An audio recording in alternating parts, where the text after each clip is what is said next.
Welcome to Untying Knots, Minds and Souls Untethered with Perry Clark. This program looks at mental health from unique perspectives and shows you how to manage your life by finding the knots that help you and stay away from the ones that could be a disadvantage. Now, here is your host, Perry Clark. Welcome back, folks. This is Untangling Knots, Minds and Souls Untethered with Perry Clark.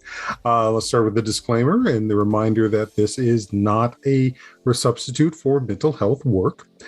Well, I strongly recommend finding a therapist or social worker or mental health professional in your area to work on your unique issues. This podcast is for entertainment and education purposes only.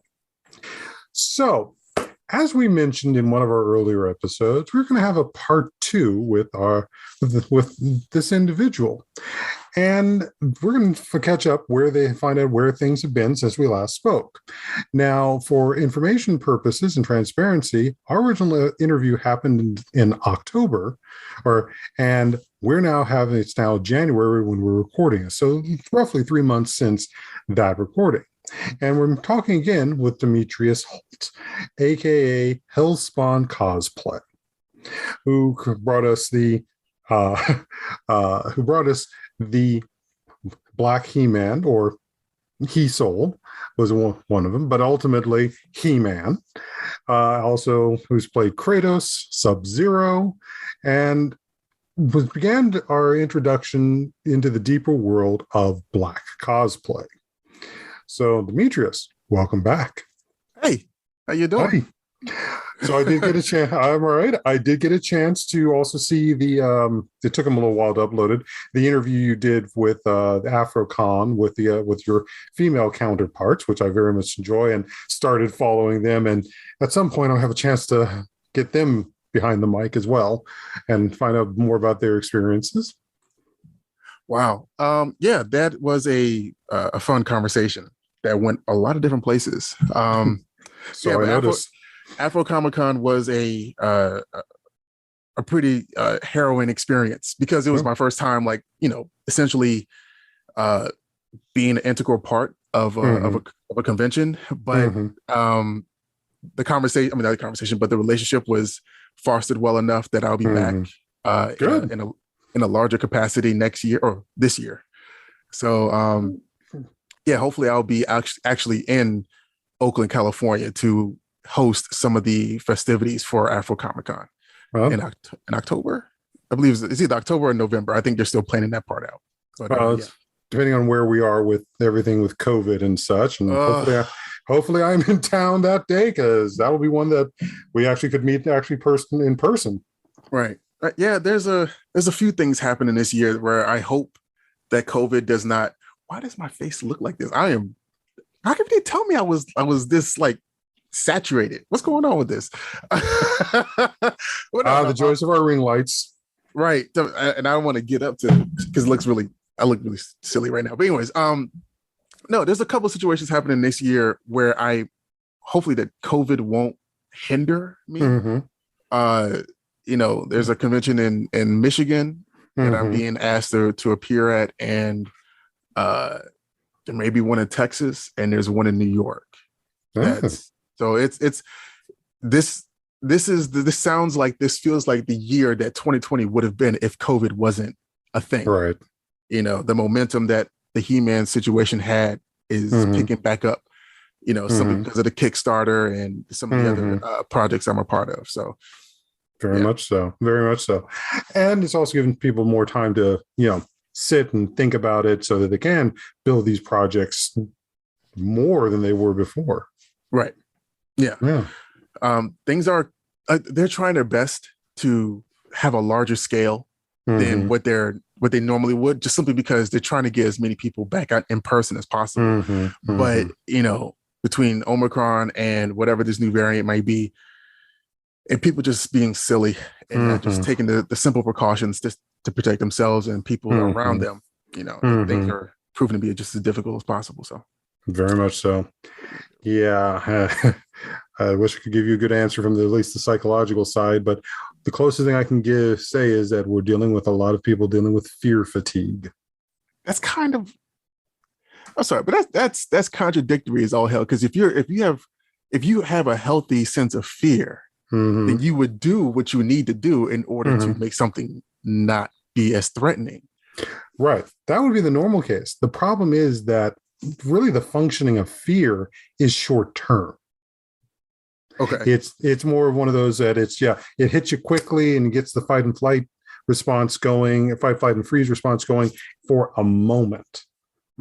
But what we're dealing with is a long, prolonged experience where there have been multiple points of fatigue or multiple points of fear that have been brought up, and it hasn't been able to be mitigated or relieved. So the system essentially keeps happening until it starts breaking down.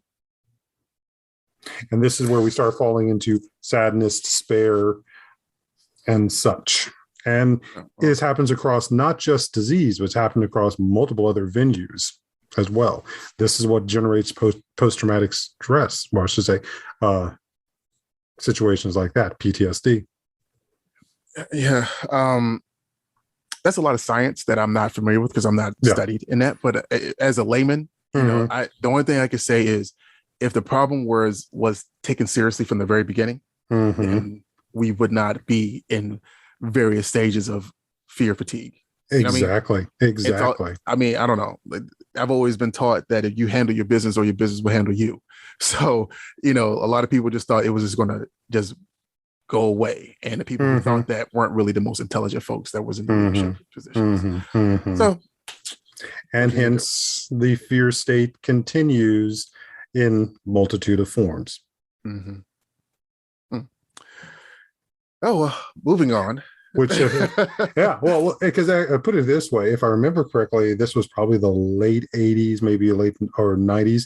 The Marvel had the sort of fear lords. They had the Dweller in the Deep, Despair. They had one other one. I can't think of what it is. And there was and I think it was one of their small little, couple of page stories where they basically challenged the three of them to create as much fear around the world as possible to see who is the better at it. Okay. And both the Dweller in the Darkness and I think it was the other one was the Fear Lord. They were running chaos worldwide, and at which point they then stop and return to look at the third one, who was the Lord of Despair. And they said, well, what are you doing? We've been doing all of this work, creating so much of this fear. What are you doing? And said, I'm feeding off the despair that's generated from what you guys have created. And all of these people that you've affected separately have all been feeding me. Because prolonged fear leads to despair. Well, I mean, I get it. It makes sense. It's just just like how what I was going through, like it took me going through, the trial and tribulation in order to realize that, okay, that's done and over with. Now, what's the plan to make things either better or to change what's happened? You know what I mean? I can't sit, like my body will not sit in despair, for too long. Cause I mean, around October, was it it was early part of October when we had a conversation, right? It was early October. You had the show in late October. Right. So in the middle part of October, I had lost my custody case for my son. And I lost because my lawyer did not do what she needed to do. And and my body kind of stopped functioning in a way that was healthy. So between October 13th and I want to say a little bit into November, I had lost like 35 pounds, like just straight up sad and not eating. And I got sick because I caught whatever RSV that my son had. And like, it just took me down. So I was trying to fight what I was feeling before the Harvest Fest, which was like on Halloween. And with the guys coming, Michael Johnson and Claude Xavier, they came from Texas and Georgia just to be there for this event. And you know, I mean, like it was good to have them here. And like, you know, we didn't trauma bond because all of us had something going on. But it was cool for them to get away from their troubles because they didn't realize how much of a break they needed themselves. And it was like a mental release to stop thinking about what was happening and what we could do to change it and just live in the moment. You know?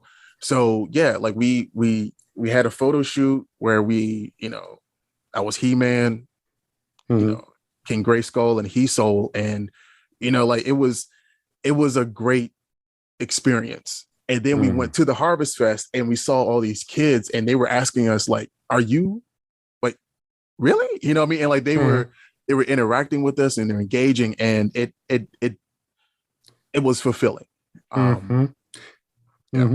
Which is not surprising. And this actually gets into what you were just saying is one of those things that gets people out of fear fatigue is being able to change. You were worried, as I recall, about going there alone versus having these other two guys with you, creating this group experience, which allowed the situation to change. The despair that I was talking about and the fear fatigue is also happening when people are wanting to go back to the past as opposed to changing into a future. Yeah, because we did some transformative stuff. Because, you know, it's not really heard of to have guys, you know, get together and do what we did. And then, you know, it was the first time that I was able to co-host a festival with a radio show. And like, you know, because again, cosplayers don't do this, you know, and now that I've started doing this or have done at least once, I fully expect other cosplayers to be in the same position that I was in, because look at the results that we get, just the presence that we have. You know, there's a couple other organizations that actually go to hospitals and all that's great, but then they don't really engage with like the community on like, you know, regular occasions, which is something that I'm starting to see more and more happen. So I'm totally down for it. I'm super excited to have more Black faces out doing things. And, you know, I mean, the fact that I could say that I did it and it helped me, you know, I hope that people can use situations like that to not only help others, but to help themselves get out of whatever rut they were in.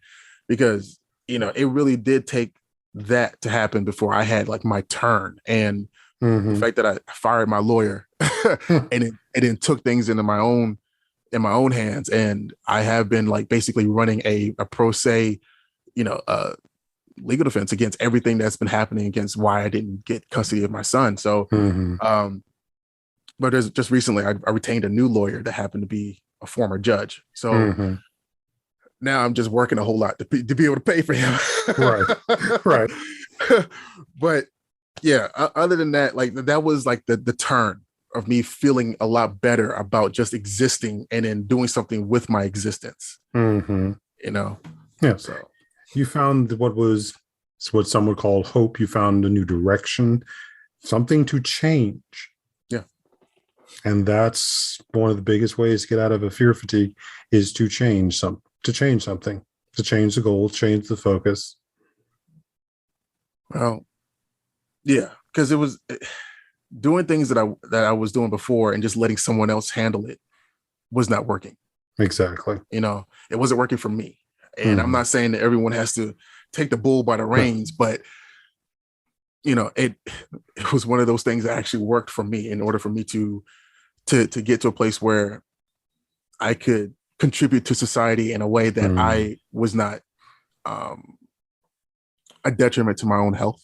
You know, so it's, you know, I gained a good 30 to 40 pounds within 3 weeks. You know, like that mental anguish will kill your body quick, fast, in a hurry. And now I'm trying to lose just a little bit of weight just so that I can continue to be as full as I am, but then yet just get the abs that I need to be He-Man. But it's I just checked this afternoon. I'm like, damn, I lost too much weight too fast. Like, how did I lose 8 pounds in a week? Like, that wasn't the plan.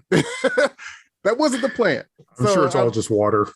Yeah, that's just I was wearing clothes. I was wearing a lot of clothes, and I still had more weight on me than I should have. But I got 6 weeks until KatsuCon, which is February 18th, before I need to present the cosplay that I am contracted to cosplay. Right. That's all I can say. I'm under an NDA right now. Gotcha. And that goes back into, again, the deeper issues of the image issues we were talking about and the struggle men have. Oh. It's just magnified by the situation. Yeah. Yeah, because I have to be in a certain type of shape for this cosplay. And like that's like my only job. Like it's being made, and I am going to be photographed and interviewed in it simply for the organization that I'm going to be representing. And I have to come through.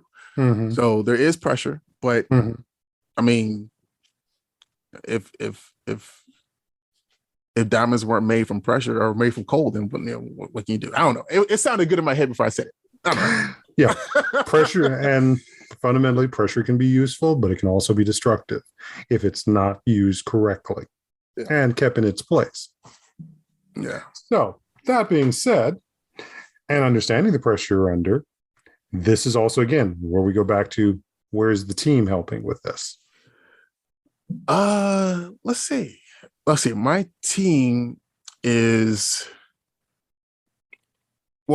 my team is essentially the people who are, oh damn, I got a couple of teams. Now I'm thinking about it.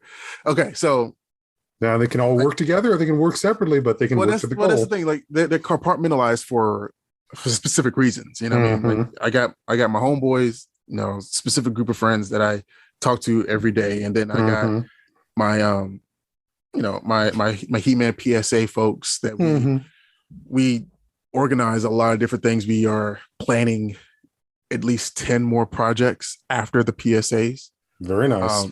So we're going to keep like once the PSAs are released, it's going to be my job to push them for more investors, for more people to not only invest in them, but invest in Art Monkey Animation and Always Press Record Television, because more funding, more Black animation. It's just we're going to get that animation block, like that Black animation block. That's what we're going for. But I'm the face of that. So once the PSAs are done, we're going to be moving forward with 10 more animation projects. So I got that group, and then I've got my family and my inner close, like, knit circle that I keep to myself. And I have a lot of support. I've never denied that. It's just a matter of seeing that when I'm in that fog of my feelings. Exactly.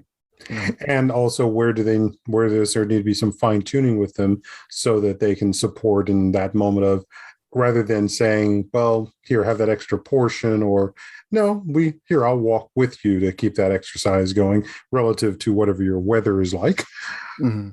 Or that aspect of, we're not having the beers tonight. We're going to have the iced tea.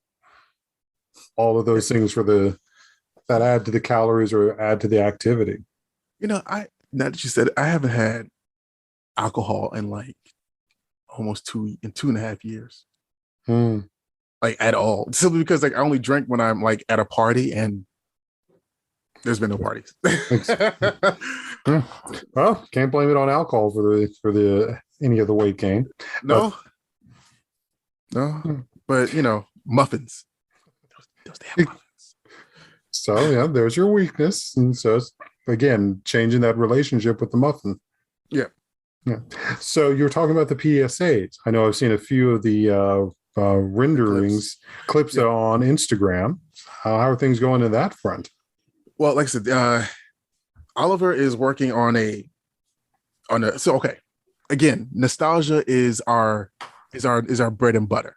We're pulling on those kinds of heartstrings in order to make sure people who are of a certain era, of a certain age, people with money, because young folks don't have any money. We know this. But yeah, we pull on folks who were born in the 70s and 80s, and you look at this intro, this minute-long intro that we are running before the 30-second PSAs. It has elements of Thundercats and actually One Piece and Silverhawks, and like there's a lot of stuff in there that you just, I mean, hell, like there's an owl that makes you think of like Clash of the Titans. I mean, it just really does. But we have a lot of elements in there that we want folks to feel like they're inside of their home, sitting in front of the TV with a bowl of cereal, Saturday morning cartoons type deal, and it just happens to be they're looking at black faces. You know what I mean? And they can see themselves as these characters and just have the type of fun that they used to have. And just with these PSAs coming along after this intro, you get that action, like adrenaline hit, but then also you get that sense that, okay, I need to listen to what's being said to me, and it's only for a quick 30 seconds where attention spans are quick nowadays. But our plan is like a 1-2 punch, and with these projects that are coming after the fact, it's all about trying our best to make sure that everybody is represented. Especially is just like, I don't know. And like I said, my goal, my role right now is to raise my profile as much as possible before they drop. So that I have as many people already looking at what I'm dropping before that comes out. So I'm on TikTok now in a way that I really wasn't before. That's like one of the biggest changes between the last time we've talked. And, I've had to tap into my id, and not feel so bad for being like, look at me, because I'm like, look at me, but for what the purpose, I have got a mission here, and it's not for me, it's for what we can provide to the community. It's what I can bring to these businesses, to these comic book companies, these indie Black owned comic book companies. Like, what I can do for them is what's more important than whatever likes I get from my own personal self. And I think people don't understand that, or if they do get it, they just don't apply it, in practice. That makes sense. Yeah. Well, because there's so many things where those things have got to merge just with the way society paints these things. And it's interesting to hear how this focus has shifted for you towards that aspect of building these products. Because when we spoke before, there was always this question of how much is this being done more for, say, vanity. Right. But it's like you're finding more of that purpose, that focus, and that change to what you're doing, why you're doing that. Yes, it has created more stress for you, but it has given you also some sort of direction. Because as I was watching, as I follow you on Instagram, I was looking at your response to that one video that was sent to you about the young man who saw you doing He-Man. And that was a beautiful piece. Yeah. My new lawyer, like, he looked me up and he was like, he's like, wait a minute, you do all of these for these kids and you can't even get 50-50 time with your son? Like, what is that about? I was like, I don't know. If he's like, if irony was a person, I'm like, I know. Yeah, I know. But the impact that I might have on these kids, I try my best to look at it in the most positive way possible. I do not. Sometimes I've got like that imposter syndrome. It's like, oh my God, like these kids are like actually following me. Like these kids are paying attention to what I do and what I say, and it can be a little nerve-wracking at times because I want to do everything across the board that I may find interesting, but everything I might find interesting doesn't appeal. It's not kid friendly. Yeah. Oh yeah. So, I'm an adult, but then I find adult shit funny. Like, so I do things and it just may not click with them, and I don't want to influence anybody's child, unknown. I mean, unwittingly, but then yet again, that's for the parent to also monitor. Exactly. Yeah, like that's the thing. But I'm not going to get too far into it. But I do understand the responsibility that I have, but it's not a responsibility out of vanity. Like I just really, if there is any kind of vanity that's involved with any of this that I can be completely honest with you about, I just want to make sure that my son sees that his dad was doing his best to do what he could with the responsibility and the platform that was given to him. Because I stumbled into this. I really did not plan to have a platform that was influential at any point. You know what I mean? Like that was not what I was trying to do. But like I said, of all the hero stuff that we've watched growing up, of all of the cartoons, and I mean the lessons are, if you are put in a situation where you have to step up because you make a difference, then you make the difference. You step up. I mean, we just saw like, Spider-Man. Like, come on. Like, we all saw No Way Home. That's his curse. That's his job. That's his responsibility. If that's what I have to do, because that's what I've been put on this planet for, because if this comes as naturally as it does, then it has to be something for me to do. You know what I mean? I got to be doing this. Well, yeah, the classic Spider-Man quote, with great power comes great responsibility, which is fundamental, because I've actually said that quote, and I actually said it to my own therapist as we were working through some of my own issues around the issues of power, because of some of the things that have happened in my background. And the thing is that, as we talked about it, he said, do you realize the flip side of that, which is the thing that never gets talked about, never gets recognized? What's that? With greater responsibility comes greater power. Well, I mean, I think it does get acknowledged when people say other things like, absolute power corrupts absolutely. True. But then we're taking that into a negative place. Where do we take it, that sense of greater power and greater responsibility, into a positive place? Well, because it becomes a situation where most people who are given a lot of power, they do wrong, they do evil with it. Like, wait, you are the hero, or what, you see yourself be the hero long enough, or to become the villain of your story, something like that, right? Like people don't know either moderation, or they don't keep themselves grounded. Precisely. And if with those being the factors of our society, then like I'm aware of my mortality. I'm aware that a lot of my existence, well, at least it did at one point exist online only.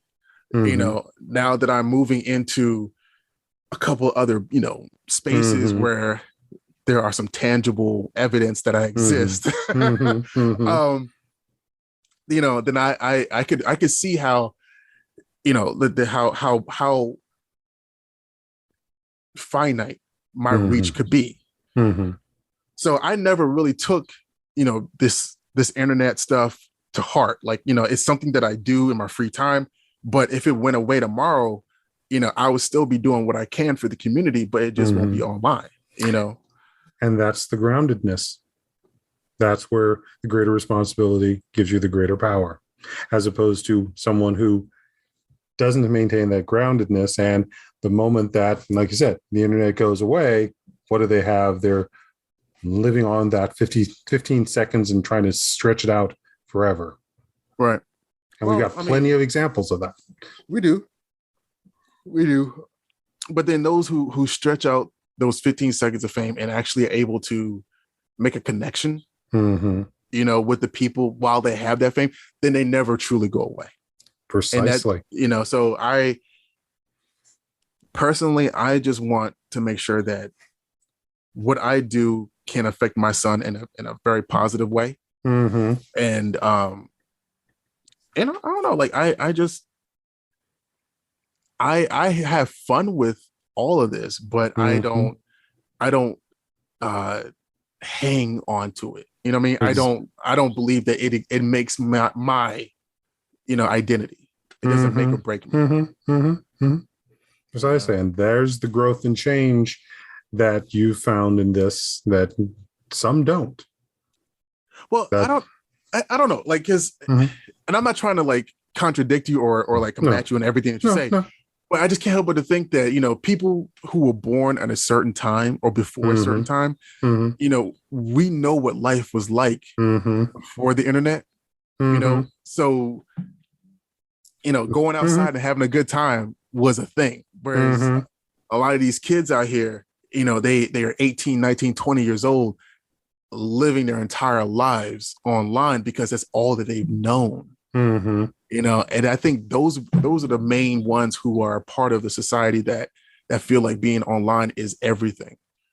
They're just probably like, I think the loud minority. Right. And that's and as I put it, this is where they have to learn where that power and responsibility overlaps and where it's going to get them in trouble. Right. Well, you only know you're in trouble when it happens, and that comes in the form of a cancellation nowadays, or a ban or something, or getting confusing the purpose that you're there to do for versus it becoming about you. Yeah.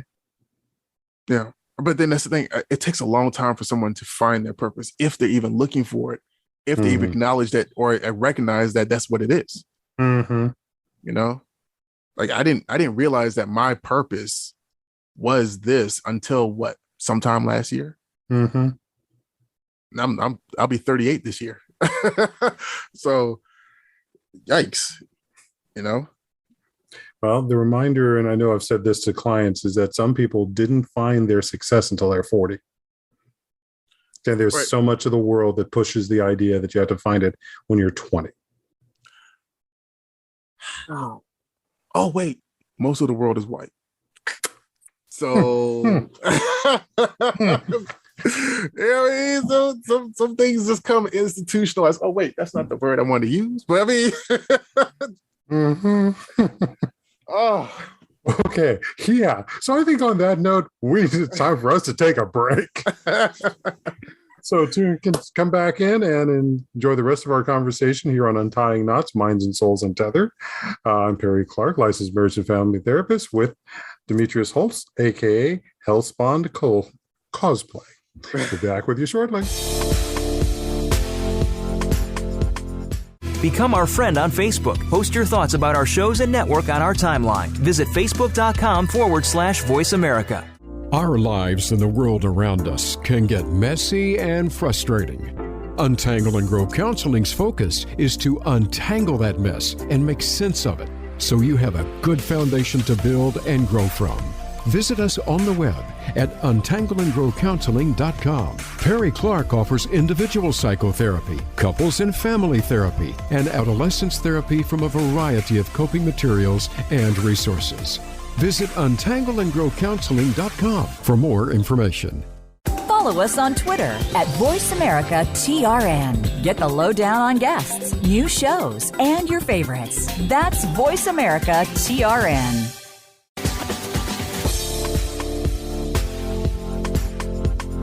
You are listening to Untying Knots, Minds and Souls Untethered.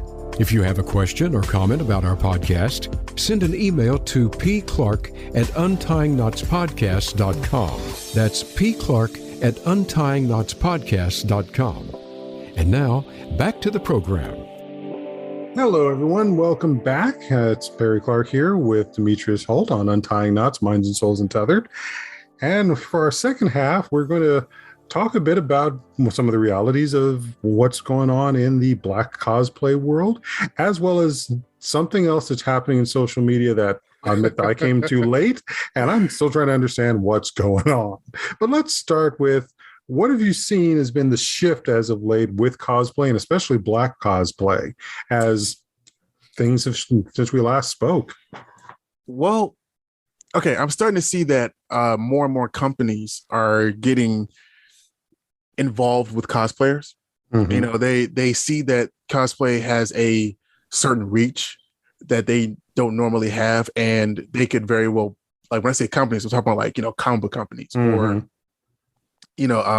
makeup companies or contacts or like nail polish, it's stuff like that, like stuff that we would use in a normal situation and like in our normal, like we would be every day superheroes, right? Yeah. We would be superheroes, we would be makeup artists or do some kind of makeup to it's all out there, like it's all encompassing.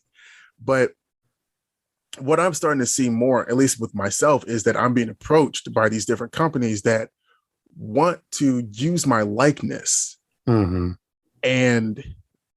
this one company in particular really tried his best to screw me over and have me in a position where I would be A, losing money, B, questioning whether or not I was doing what I'm doing for the right reasons, which that was the first thing that really pissed me off.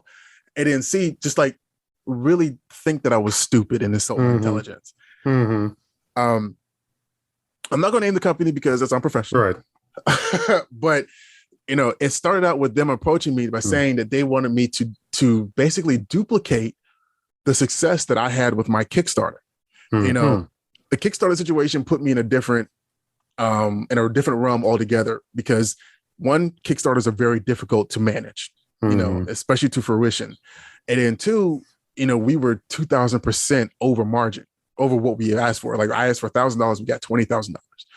A lot of people don't, if they are successful at all with their Kickstarter, they just barely make it across the finish line, So they see that, and then they'll see how I marketed my own, my own brand, my own situation with that. And they think that if I was contracted with them and I had like some money at stake, then I would have the same type of fervor for them that I have for myself.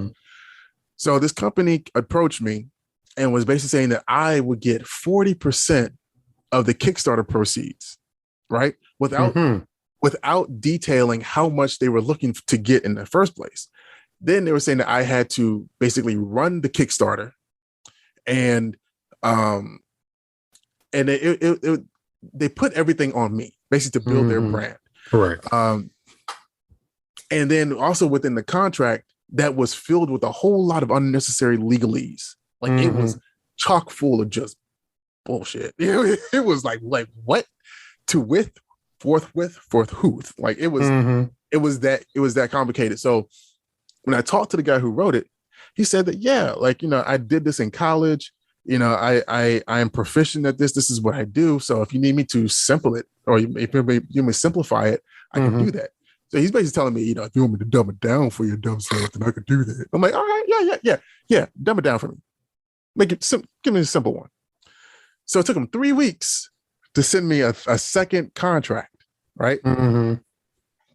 And within it, it still said it was a very bare bones. There was no numbers were stipulated. There was no time frames, except for they had at any given time the right to sever all ties with me as long as they gave me a 30-day notice. Right now, they were talking about possible deals with HBO, Netflix, all that kind of stuff, right? And then like I saw that, and I felt like it was just wrong. Something was like itching at me. So I had a couple people, I had my mom, my dad look at it. I had my circles, and then I sent it to my legal shield, like my lawyers. Just I was like take a look at this. And everybody said something doesn't feel right, but I don't know what it is, because again, we're not lawyers. But the lawyer that called me back happened to be a cosplayer who knew me. So that was the fun thing. She was like, Demetrius, don't do this. I was like, oh, wait. Who are you? And how do you know me like this? And so we just had this whole conversation. I was like, oh, you're a cosplayer. Cool. So she was like, let's just say they get this deal with Netflix. They could tell Netflix, give us 32 days. We'll be back with a final answer. They can then contact me within that same day. That gives me that 30-day notice that they want to cut all ties with me. Right. And any royalties and anything that I was due would not be applicable. So on the 31st or 32nd day, they can go back to them without me being a part of it. Not even part of it. Right. So I done built your entire brand, and yet you want me to just be gone after someone wants to like buy you, bruh. You know what I mean? I'm like, that's kind of crappy, you know. As much as the way we ended on the note of the last one is like, oh yeah, plowshare and a mule, right? You know, and like these are black folks, right? That made me feel some kind of way. So, you know, after I talked to the lawyers and I talked to my folks, I went back because he had hit me up. I think it was the first of the year, January 1st. He hit me up. He was like, "Yo, did you get a chance to look at the contract?" I'm like, "Listen." So I did take a look at the contract, and like you told me that you were proficient in writing these contracts. That means that you had 2 opportunities to do right by me, and you didn't. You didn't take a single opportunity to be an honest person and not put me in a situation where this is a one-sided contract, you know? And then, you know, I'm out here trying to do what I'm doing for the community, for my child, for everyone else's kids. And you you essentially boiled me down to a workhorse that will get, you know, jacked, you know, screwed over at the end of the day. You know, and I told him, I was like, you know, you I don't understand why people do things where you will put me in a position to have to come find you. And you and I both don't want that. So why would you do that? You know, and like it just with that kind of like devil may care or devil have care like mentality, there's no way I could work with you because you have no sense of self-preservation because you think that you will get away with this. Well, self-preservation or more the aspect of the greed is he's an orange lantern. No, listen, that avarice shit. Nope. Listen, you have to realize that not everyone is always going to be what they portray online. You know, a lot of us are products of our environment. We have come through things that we don't talk about. But that does not necessarily make us easy targets. So the more you play with people, the more you're actually playing with your own safety. So stop doing that.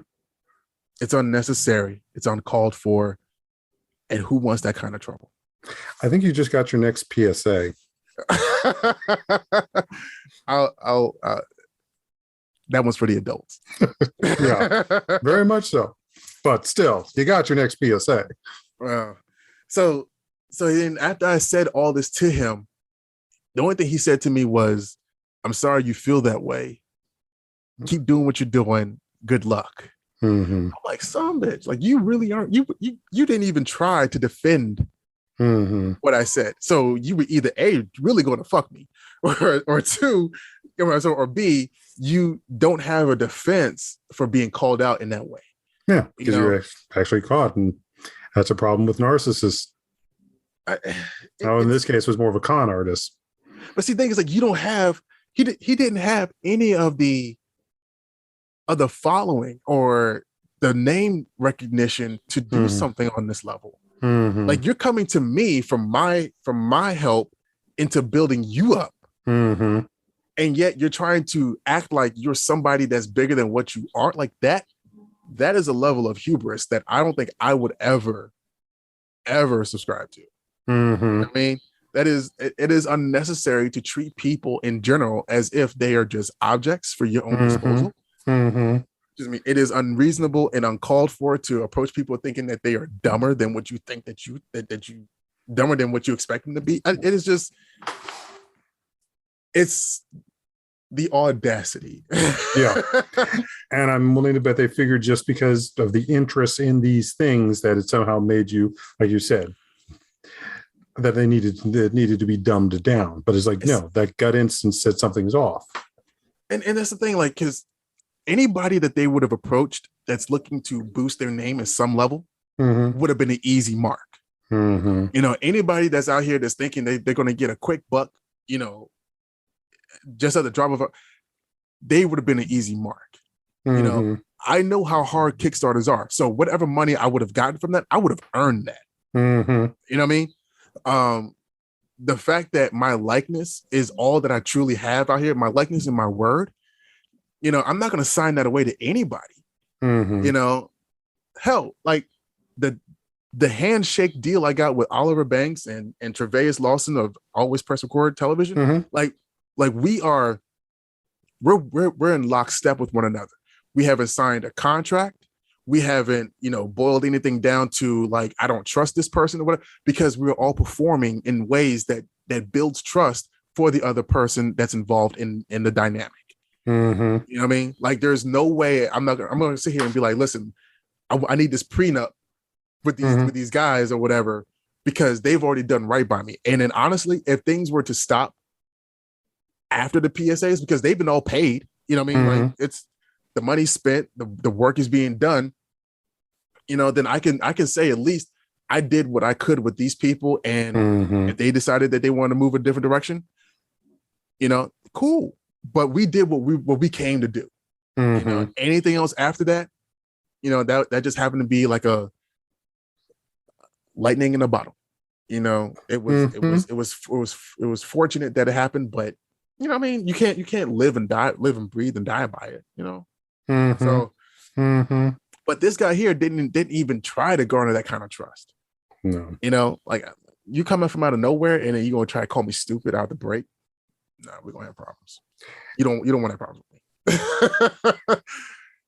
And that's where they thought they had the absolute power to, and it corrupted them. He didn't have any power. I know, like, at all. He didn't actually have it. He thought he did. But not. How could you think that you have power when you're coming to someone else to help you? You know, and to gain, and for them to do for you what you can't do for yourself.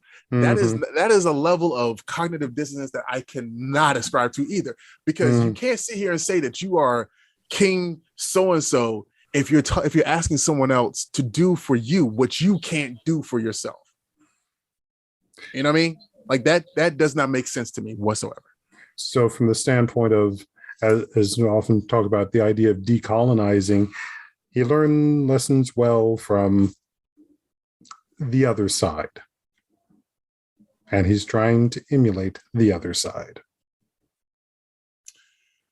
You know, I have run into a lot of us that naturally say and that naturally repeat what they would say to us, and they don't realize that they are doing that.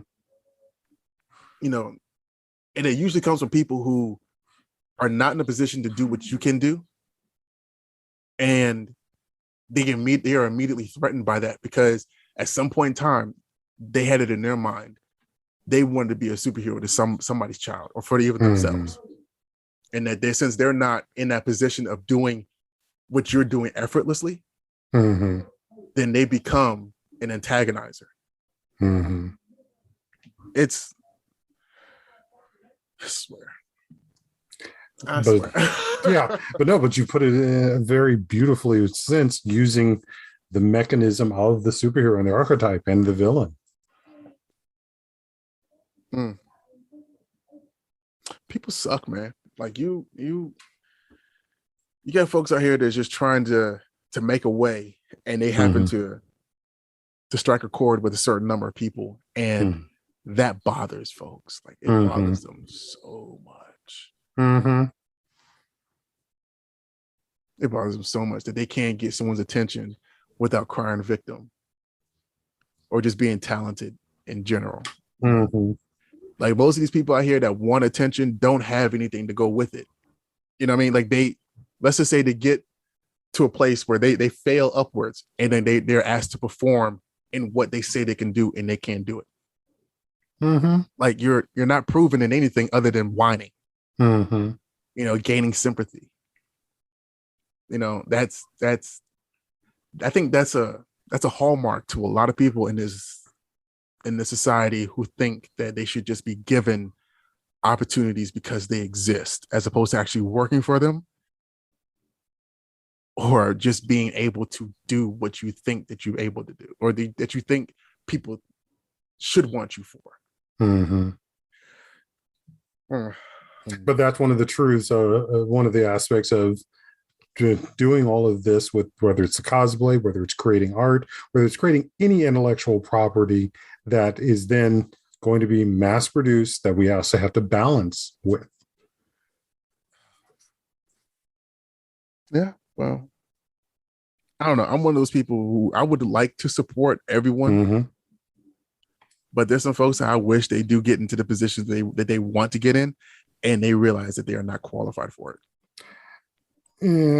I hate to say it happens a lot more often, and a lot of people don't realize it, across multiple venues. And it's being vigilant for that. That's something we need to look at. Well, and it comes back to that old saying, not every skin folk aren't always kinfolk. Kinfolk. And as far as I'm concerned, just because you move an S doesn't change the situation either. Depending on the people and depending on the wounds. Yeah. But what's funny is there's a lot of wounds out here that are self-inflicted. Mm-hmm. And they don't realize it because they're it's everybody else's fault. Mm-hmm. Yeah, take responsibility for who and what you are and what you're doing at some point. You really do. And once you take the responsibility for it, you get that greater power. And that greater power after taking responsibility is realizing that you're ultimately mortal. You know that you can make mistakes.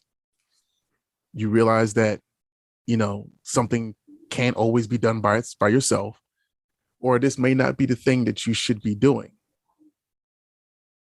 So I guess that greater power is knowledge, self-reflection. Cue the shooting star with a rainbow in your next PSA. Damn it. Okay. Well, these are all like random thoughts, I guess. Mm-hmm. So we should be wrapping up, but before so, and I'm even though this is probably not going to air until about May. Okay. What is this thing about the Rouges and the Vanta Lords? Okay. So it's the Council of Men versus the Rouges. All right. Okay. So Shay Dorina, I don't know how to pronounce his last name. Anyways, he has decided that he's going to start leaking the secrets of men because he feels as if there needs to be chaos and everyone should know what a man has done in his life. And just to make men all the more transparent and vulnerable. Therefore, it causes chaos. The secrets that he's been revealing, I feel bad for even saying it, but they've been out there because this is what we're fighting about. There was a secret where he says that men don't really clean our toilets with the toilet bowl brush. We just aim and take care of that one spot that's a smear or something with that. He's telling folks that at one point in our lives, we have folded back our twigs and berries to see what it looks like standing in the mirror.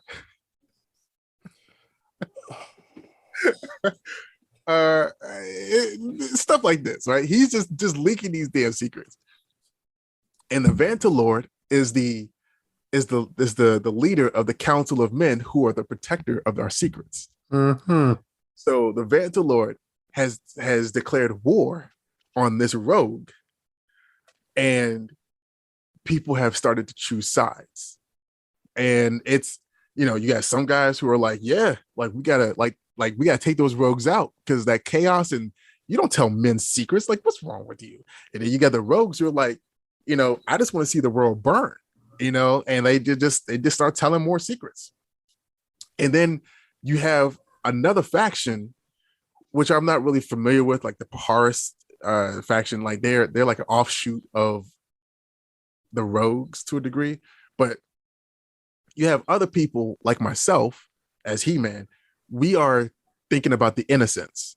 we're thinking about the people who are the collateral damage in this massive war that they are trying to have.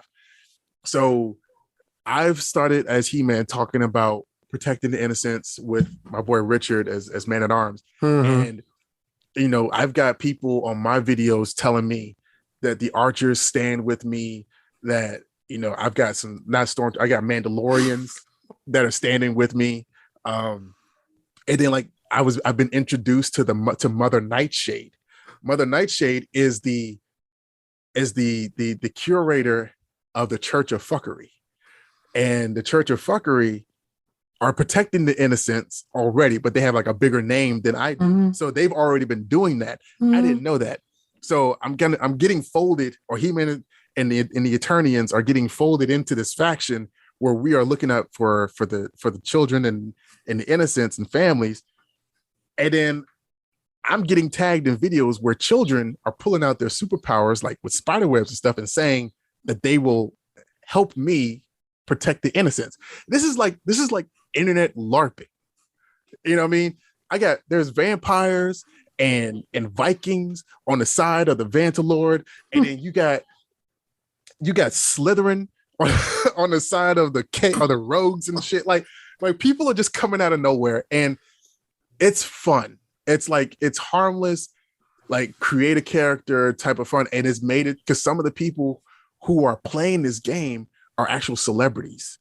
So one of them actually works for ESPN. So he is talking about a damn football game while saying the Rouges will never win this battle. You know what I mean? Like, it is like, wait, what? You know what I mean? And yeah, where did that come from in this particular genre? And it's just, but it's there. It's on ESPN now. And I just saw an advertisement.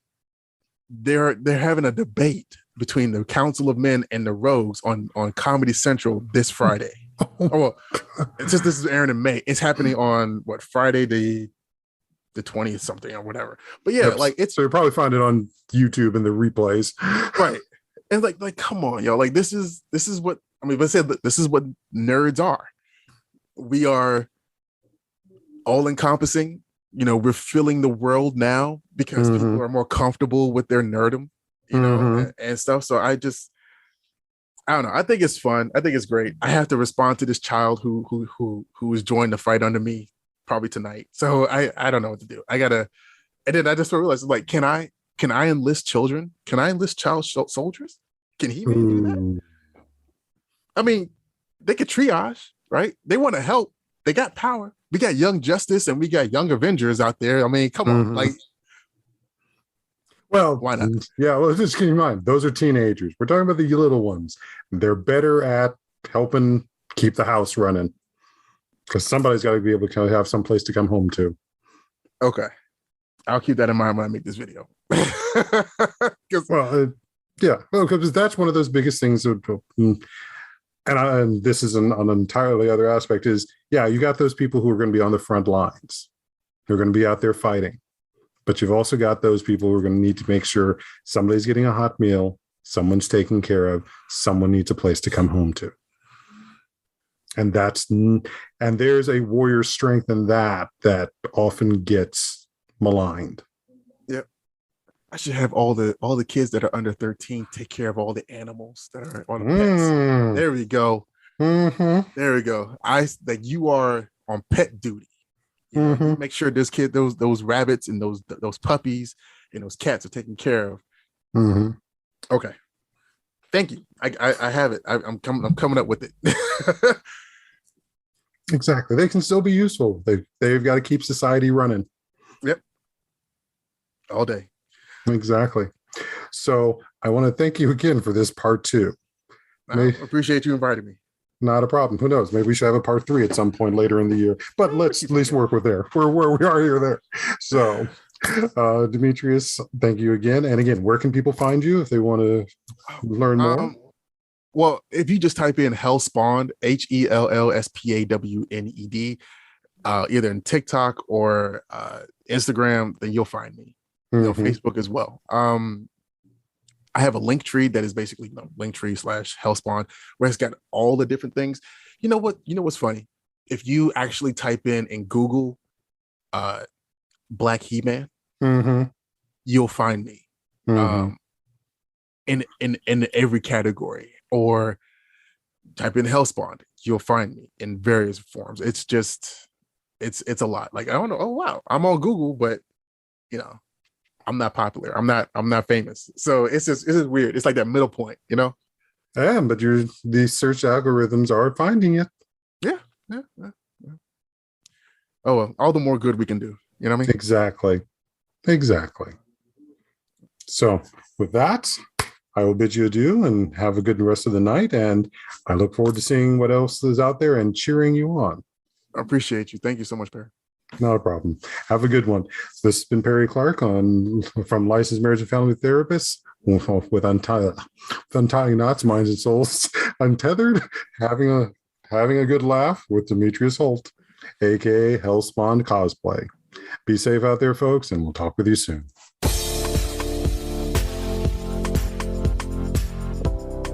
Thank you for tuning in for Untying Knots, Minds and Souls Untethered. Be sure to join your host, Perry Clark, for another episode on the podcast coming soon on the Voice America Empowerment Channel.